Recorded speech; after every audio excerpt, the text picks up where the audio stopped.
할렐루야. 함께 예배하는 우리 모든 가족들에게 하나님의 은혜와 능력과 복이 넘치기를 주님의 이름으로 축원합니다. 오늘 예수님께서 십자가를 지시기 위하여 나귀를 타고 예루살렘에 입성하신 날입니다. 입성하실 때에 유대의 군중들이 종려나무 가지를 흔들었다고 해서 종려주일이라고도 부릅니다. 이번 주가 예수님께서 고난을 받고 그리고 3일 동안 무덤에 계신 고난주간입니다. 예수님을 호산나로 연호했던 유대 군중들, 저들은 종려나무 가지를 흔들며 겉옷을 벗어 바닥에 깔고 호산나를 외쳤습니다. 저들은 자기들이 기대하던 메시아상이 있었습니다. 그것은 막강한 능력으로 로마 군대를 몰아내고 이스라엘을 재건할 수 있는 메시아였습니다. 저들은 예수가 충분히 그러한 능력을 가졌다고 판단을 했습니다. 그만한 인품, 그만한 인기, 그만한 능력이면 충분했습니다. 그래서 예수를 기대했고 예수를 따랐고, 그래서 지금 예수님께서 예루살렘으로 입성하시는 길목에 겉옷을 벗어 깔고 호산나, 즉 우리를 구원하소서를 외치며 환영을 하고 있는 겁니다. 그런데 이게 웬일입니까? 정작 예수님에게는 혁명가의 결기를 찾아볼 수가 없었습니다. 예수님은 저들의 기대를 완전히 저버리셨습니다. 예수님은 유대인의 왕이니 이스라엘의 독립인이 하는 일에는 안중에도 없었습니다. 오히려 아주 나약한 이상주의자에 불과했습니다. 유대 백성들은 예수님에게서 말 그대로 믿는 도끼에 발등이 찍힌 겁니다. 이에 유대인들은 완전히 실망했습니다. 예수님에게 품었던 희망은 닥쳤던 게 지붕 쳐다보는 격으로 일장춘망이요 절망이 되었습니다. 순간 예수님에게 품었던 희망은 분노와 배신감으로 돌변했고 성난 폭도로 변했습니다. 그리고 악이 받쳐 외칩니다. 예수를 십자가에 못 박아라. 그 피를 우리와 우리 자손에게 돌리라. 오늘 저 유대인들에게서 우리들의 모습을 보게 됩니다. 유대인들이 예수를 십자가에 못 박은 이유는 단 하나입니다. 내가 원했던 예수, 내가 기대했던 메시아가 아니라는 겁니다. 십자가는 예수님과 우리가 만나는 구원의 약속 장소입니다. 예수님은 지금 그 약속 장소로 가고 있는 겁니다. 그런데 우리는 십자가 약속 장소 말고 다른 약속 장소를 요구하고 있습니다. 곧 출세, 성공, 물질의 약속 장소입니다. 여기에서 예수님의 생각과 우리의 생각이 어긋나게 됩니다. 믿음은 예수님과 우리가 하나 되는 겁니다. 뜻이 하나 되며 생각이 하나 되며 목적이 하나 되며 길이 하나 됨입니다. 그 하나됨이 바로 십자가입니다. 유대인들이 십자가 없는 메시아를 원했듯이 우리도 십자가 없는 예수, 십자가 없는 기독교, 십자가 없는 믿음을 추구하고 있는 것은 아닌지 참으로 두렵고 떨리는 마음입니다. 결론으로 십자가 없는 기독교는 존재할 수 없습니다. 십자가가 본질이고 십자가가 핵심입니다. 십자가를 말하지 않고는 어떤 방법으로든 예수를 설명할 길이 없고 기독교를 설명할 길이 없습니다. 십자가는 원래 로마가 세계를 지배할 때 로마에 반역하는 이들을 가장 잔인한 형으로 처형했던 사형 틀이었습니다.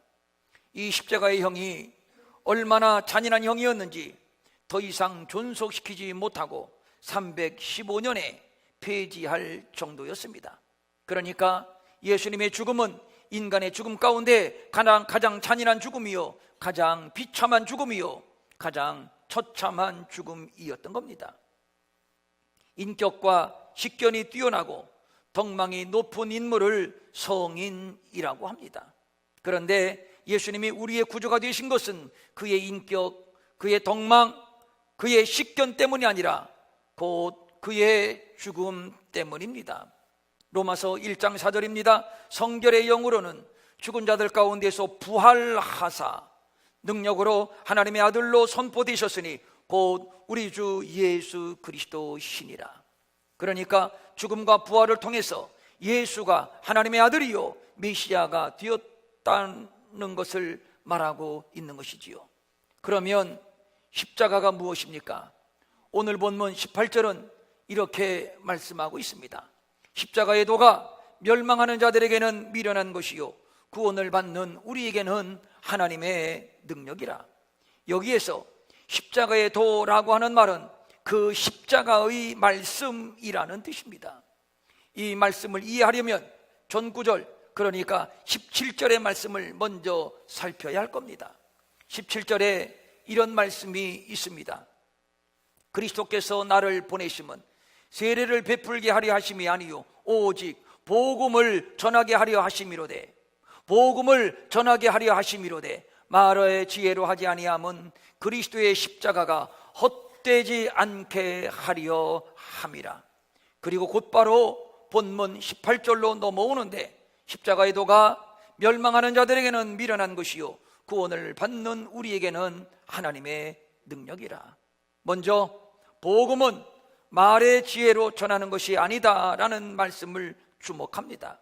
여기에서 말의 지혜는 말의 명석함, 철학적 논증을 의미하는 뜻입니다. 모두 저 잘났다고 한마디씩 내뱉는 온갖 철학과 말이 난무하는 말의 전성시대, 철학의 전성시대가 바로 헬라 그리스 시대라고 말할 수 있을 것인데, 고린도는 그 본거지에 위치하고 있습니다. 저들은 지혜를 자랑합니다. 말을 자랑합니다. 저 잘났다고 한마디씩 떠들어댑니다. 그런데 이것을 알아야 합니다. 복음의 능력보다 사람의 철학, 말재간이 결코 앞설 수 없습니다. 복음이 능력인 것은 십자가로 이미 입증되었습니다. 사도행전 2장 36절입니다. 그런즉 이스라엘 온 집은 확실히 알지니 너희가 십자가에 못 박은 이 예수를 하나님이 주와 그리스도가 되게 하셨느니라. 예수님은 십자가를 통해서 우리의 주와 그리스도가 되셨고, 따라서 저를 믿으면 멸망치 않고 구원을 얻는 능력이 되어 주셨습니다. 그래서 바울은 본문 22절과 23절에서 이렇게 말하고 있습니다. 유대인은 표적을 구하고 헬라인은 지혜를 찾으나 우리는 십자가에 못 박힌 그리스도를 전하니, 우리는 십자가에 못 박힌 그리스도를 전하니 유대인에게는 거리끼는 것이요 이방인에게는 미련한 것이로되 오직 부르심을 받은 자들에게는 유대인이나 헬라인이나 그리스도는 하나님의 능력이요 하나님의 지혜니라. 사람의 지혜나 총명이 복음을 앞설 수는 없습니다. 그래서 바울은 자기의 철학, 자기의 지혜를 내세우지 않았습니다. 오히려 그런 것들을 다 배설물로 버렸습니다. 지난날에는 철학이나 지혜가 최고의 덕목인 줄 알고 이런 것들을 자랑했지만, 그러나 예수를 알고 그가 지셨던 십자가의 의미를 알고 보니 말을 버렸고 철학도 버렸고 지혜도 버렸습니다. 그래서 그는 이렇게 고백을 합니다. 내게는 우리 주 예수 그리스도의 십자가 외에는 결코 자랑할 것이 없다. 그렇다면 십자가가 무엇입니까? 다시 18절입니다. 십자가의 도가 멸망하는 자들에게는 미련한 것이요 구원을 받는 우리에게는 하나님의 능력이라. 이 한 문장을 보면 멸망을 받는 자와 구원을 받는 자가 동시에 언급되고 있는데, 그런데 멸망과 구원 이 사이에 십자가가 있습니다. 십자가를 사이에 두고 멸망과 구원이 나누어지게 된다는 말입니다. 즉 멸망과 구원을 가르는 기준은 십자가라는 얘기입니다. 말 잘하는 것도 좋습니다. 지혜가 있는 것도 좋습니다. 거기에다가 돈이 있다, 출세를 했다, 공부를 잘한다, 똑똑하다, 인격이 훌륭하다, 다 좋은 것들입니다. 그런데 말입니다, 거기까지입니다. 그 이상 그 이하도 아무것도 아닙니다. 십자가만이 우리에게 구원을 주시는 하나님의 능력입니다. 아담의 후손으로 태어난 인생이라면 누구도 예외 없이 죄인이요, 그래서 반드시 죽을 수밖에 없는 존재들입니다. 아니라고 할 자가 없습니다. 이렇게 말하는 자들이 간혹 있지요. 양심적으로 도덕적으로 살면 된다, 그러면 구원을 얻을 수 있을 것이다. 이런 분들에게 저는 이렇게 묻고 싶습니다. 당신이 내세우는 도덕, 윤리, 양심 과연 믿을 만한가요? 과연 자랑할 만한가요? 겉으로는 살인하지 않았지만 속으로는 미워했고, 겉으로는 간음하지 않았지만 속으로는 음탕했습니다. 겉으로는 고상한 척해도 속으로는 온갖 추악한 욕심으로 가득 차 있지 않는가? 저는 이를 묻고 싶습니다. 다윗은 어려서부터 하나님의 마음에 합하여 이스라엘의 왕으로 기름 부음을 받았습니다. 그런 그가 자신의 충성된 신하 우리아의 아내를 범하고 말았습니다. 그 죄악을 숨기기 위하여 그 장군을 전쟁터에 나가 죽게 만들었습니다. 우리의 딜레마가 바로 여기에 있습니다. 다른 사람이라면 그럴 수도 있겠다 하고 넘어갈 수 있겠지만, 그런데 문제는 그 대상이 다윗이라는 데에 우리는 적지 않은 충격을 받게 됩니다. 다윗도 이런 자신이 이해가 안 갔을 겁니다. 어려서부터 하나님을 섬겼고 경건하게 살려고 그렇게도 애를 썼던 나 다윗이 아니었던가? 그런데 어찌 이런 죄를 저지를 수 있단 말인가? 그는 나중에 자신이 이런 죄를 저지를 수밖에 없었던 원인을 찾아내어 이렇게 울부짖었습니다. 내가 죄악 중에 출생하였고 모친이 죄 중에 나를 잉태하였나이다. 내가 죄악 중에 출생하였고 모친이 죄 중에 나를 잉태하였나이다. 알고 보니 태어날 때부터 원천적인 죄인이었던 겁니다. 알고 보니 위선이었고, 알고 보니 가면이었습니다. 이것이 인생입니다. 죄인으로 태어나 죄인으로 살다가 죄인으로 죽어 영원한 심판을 피할 수 없는 인생, 이것이 아담의 후손으로 태어난 인생의 운명이라면 운명이요, 숙명이라면 숙명입니다. 그래서 로마서 5장 12절의 성경은 이렇게 말씀합니다. 그러므로 한 사람으로 말미암아 죄가 세상에 들어오고 죄로 말미암아 사망이 들어왔나니 이와 같이 모든 사람이 죄를 지었으므로 사망이 모든 사람에게 이르렀느니라. 이런 인생에게 무슨 희망이 있습니까? 이런 인생에게 무슨 도덕, 무슨 윤리, 무슨 양심을 기대할 수 있겠습니까? 사람들은 얼마나 도덕적이며 얼마나 윤리적이며 또 얼마나 정의롭게 살았는가를 가지고 존경을 하기도 하고 비난을 하기도 합니다. 그렇다면 예수님은 어떤 분이시기에 그렇게 많은 사람들이 사랑하고 존경하고 섬기고 또 그를 경배하고 그를 증거하고 오늘도 이렇게 수많은 사람들이 그 앞에 나와 예배를 하고 있는 겁니까? 그가 어떤 분이시기에 우리 예수님이 세상에 계실 때에 항상 약자 편에 서셨습니다. 가난한 자, 병든 자, 소외된 자, 상처받은 자, 버림받은 자, 그들과 함께 어울리시면서 그들의 상처를 만져주셨고 그들을 치유해 주셨습니다. 예를 든다면 창기, 세리, 그리고 가늠한 자, 그리고 나병 환자, 그리고 당시에 수에 치지도 않았던 어린아이나 여자들.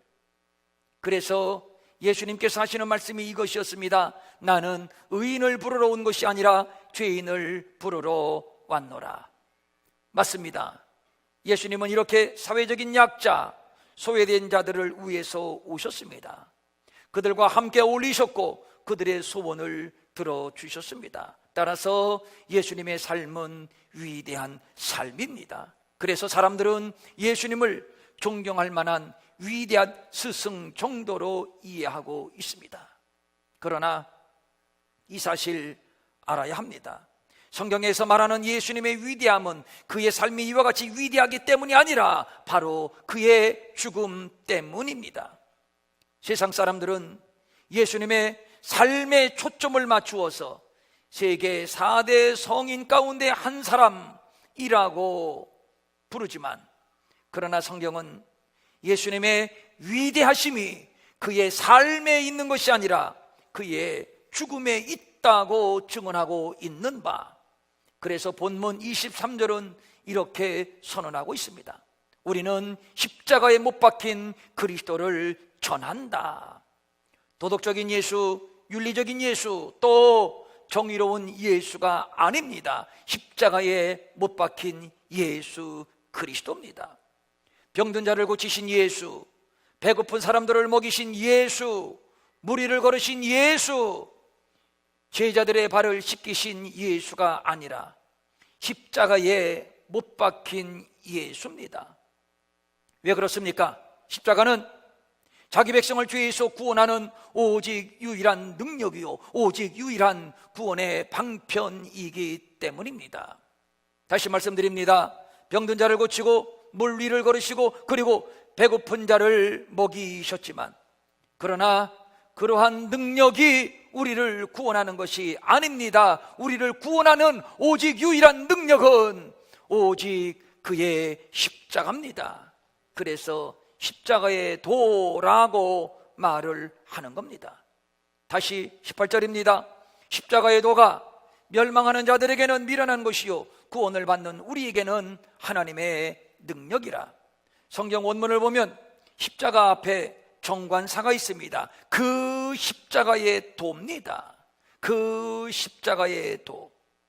예수님이 죽으실 때만 해도 예수님 말고 양옆에 2개의 십자가가 더 있었습니다. 그러나 우리의 구원의 십자가는 오직 유일하게 복판에 서 있던 예수님이 지신 십자가 뿐이었습니다. 예수님이 담당하신 그 십자가는 바로 우리의 몫이었습니다. 바로 우리의 아픔이요, 우리의 피 흘림이요, 우리의 죽음이요, 우리의 저주였습니다. 아버지, 어찌하여 나를 버리시나이까? 바로 내가 아버지께 버림받은 사건이었습니다. 그 버림받음을 통해서 부활의 영광을 누리게 된 것이지요. 사실 우리 예수님도 처음에는 십자가를 지신다고 하는 것이 두려웠습니다. 그래서 십자가를 앞에 두시고 땀방울이 핏방울이 되도록 기도를 하셨던 겁니다. 아버지, 이 잔을 거둘 수만 있다면 거두어 주세요. 솔직히 말해 두렵습니다. 피할 수만 있다면 피하고 싶습니다. 그러나 내 원대로 마시고 아버지의 원대로 하옵소서. 결국 예수님은 십자가의 잔을 마셨습니다. 결국 예수님은 십자가의 길로 가셨습니다. 그렇다면 왜 예수님이 그렇게도 피하고 싶었던 십자가의 잔을 마실 수밖에 없었던 것이며, 피하고 싶었던 십자가의 길로 가실 수밖에 없었던 것일까요? 그럴 수밖에 없었던 불가피했던 그 속사정이 과연 무엇일까요? 이에 대한 대답을 십자가에서 남기신 마지막 최후의 말씀에서 찾을 수 있습니다. 다 이루었도다.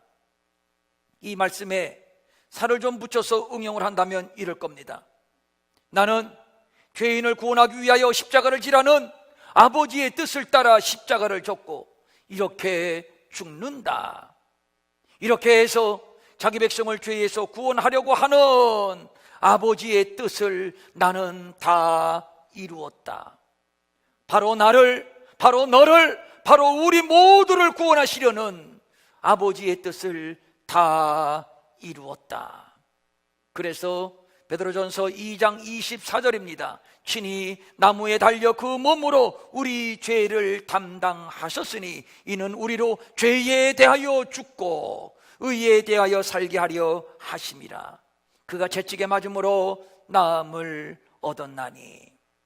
사람들은 기독교에만 죄사함과 구원이 있다는 말을 참 싫어합니다. 요즘처럼 개방적이고 상생을 중요 가치로 여기는 다운화된 사회에서는 더더욱 그럴 겁니다. 그래서 사람들은 기독교에 대하여 혐오감을 갖습니다. 그리고 비난을 합니다. 다종교 TV를 한번 시청해 보십시오. 솔직히 말해서 구구절절 다 옳은 말입니다. 윤리적으로 도덕적으로 틀린 말은 한마디도 하지 않습니다. 그런데 구구절절 옳은 말이기는 한데, 그런데 어떻게 하면 죄 사함을 받고 어떻게 하면 구원을 받는가에 대한 언급은 일절 없습니다. 세상의 이론, 세상의 철학, 세상의 웅변에는, 세상의 지혜와 총명에는 구원이 없습니다. 세상 어떤 종교에도 구원은 없습니다. 그냥 착하게 살자, 이것입니다. 어느 책에서 봤는데 불교에 이런 이야기가 있다고 합니다. 이 세상에서 둘째가라면 서러울 정도로 경건하게 산 중이 있었습니다. 그런데 어느 날 그가 죽었습니다. 그리고 그가 염라대왕 앞에 서서 인과 응보의 교리를 따라 이제 심판을 받게 되는데, 염라대왕은 그에게 모든 이의 예상을 깨고 징역 3년을 선고했습니다. 중에 깜짝 놀랐습니다. 그리고 경색해서 이렇게 묻습니다. 대왕님, 저는 세상에서 죄를 지은 적이 없습니다. 그런데 어째서 징역 3년형입니까? 염라대왕이 말합니다. 정말 자네와 같이 죄를 짓지 않고 산 사람도 보기 힘들지. 그런데 이리 와봐, 이리 와봐. 자네 말이야, 몇 년 몇 월 며칠 밀밭길을 지나고 있었어. 그때 참 배가 고팠지. 그래서 싹을 잘랐어. 그래서 비벼 먹으려고 하다가 가만히 생각해 보니까 이것도 죄거든. 남이 땀 흘려서 농사 지은 것을 이렇게 훔쳐 먹으면 안 되지 하고 털어버리고 그냥 왔어. 그런데 말이야, 그때 자네가 이렇게 비빌 때 손에 땀이 나서 밀나달 3알이 묻어왔단 말이야. 나달 하나에 1년씩 3년 꽝꽝꽝. 불만 있나? 불교에서 존경을 받는 성철이라고 하는 승려가 남긴 마지막 한마디가 이것이었습니다. 일평생 남녀 무리를 속여 미치게 했으니 그 죄업이 하늘에 미쳐 수미산보다 더 크구나. 산채로 불의 아비지옥으로 떨어지니 한이 만갈래가 되는구나. 불교에는 죄사함의 방법이 없습니다. 그런데 기독교는 어떻습니까? 어떤 죄도 용서받는 죄사함의 도가 있으니 곧 십자가의 도입니다.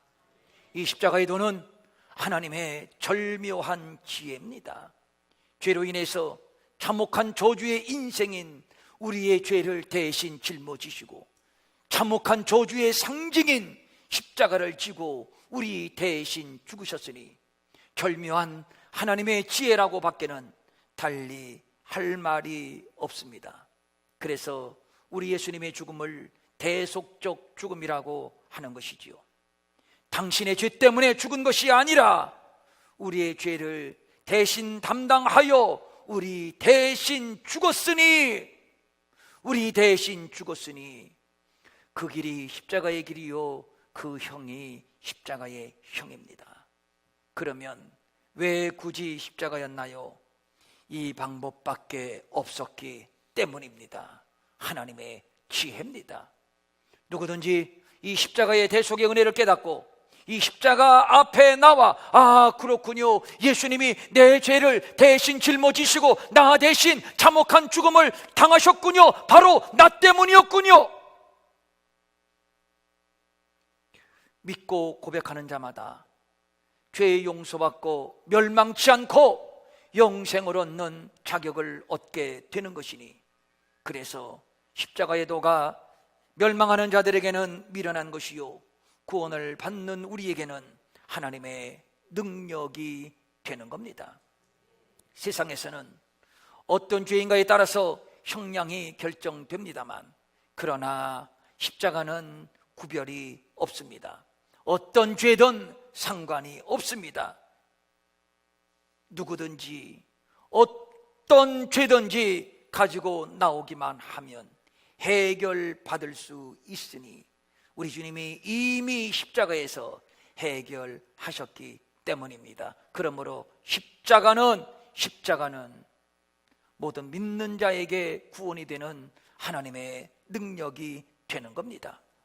십자가의 도가 우리에게 구원의 도가 되는 것은 죽음으로 끝난 것이 아니라 부활로 죽음을 이기셨기 때문입니다. 죽음은 끝입니다. 그래서 절망입니다. 그래서 죽음 앞에서는 누구든지 절망하고 누구든지 오열하는 것이지요. 그러나 오직 한 사람의 죽음만큼은 절망이 아닌 소망입니다. 이런 어불성설이 어디 있습니까? 죽음과 소망은 전혀 어울리는 단어, 어울리는 개념이 아닙니다. 그러므로 소망과 죽음, 소망의 죽음이라고 하는 말은 애당초 성립이 되지 않는 말입니다. 그러나 우리 예수님의 죽음이 소망이라고 말하는 것은 부활을 전제로 한 죽음이기 때문입니다. 인류 역사상 오직 부활을 전제로 한 죽음은 예수님의 십자가의 죽음밖에는 없습니다. 그래서 십자가의 도가 하나님의 능력이요 하나님의 지혜인 것입니다. 그를 믿으면 죽어도 살고 사람에서 믿으면 영원히 죽지 않습니다.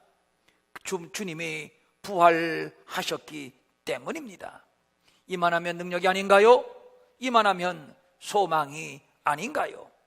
성도님들, 이제 한 주간 우리는 고난주간을 보내게 됩니다. 십자가를 깊이 묵상하는 기간입니다. 지혜 있는 자는 지혜를, 총명한 자는 총명을 패하는 구원의 도, 이 구원의 도가 바로 십자가의 도입니다. 그래서 유대인은 표적을 구하고 헬라인은 지혜를 찾지만 우리는 십자가에 못 박힌 그리스도를 전하는 것이니 유대인에게는 꺼리끼는 것이요 이방인에게는 미련한 것이로되 오직 부르심을 받은 자들에게는 유대인이나 헬라인이나 그리스도는 하나님의 능력이요 하나님의 지혜가 되는 겁니다. 하나님의 어리석음이 사람의 지혜로움보다 더하고 하나님의 약하심이 사람의 강함보다 더하다는 진면목은 십자가를 통해서 이와 같이 입증이 되었습니다. 그래서 우리는 십자가를 붙듭니다. 십자가를 자랑합니다. 십자가를 따라갑니다.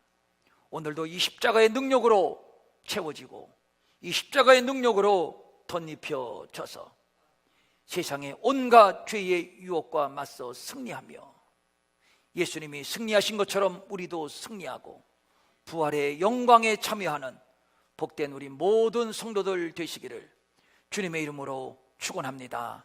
축원합니다. 아멘. 일어나셔서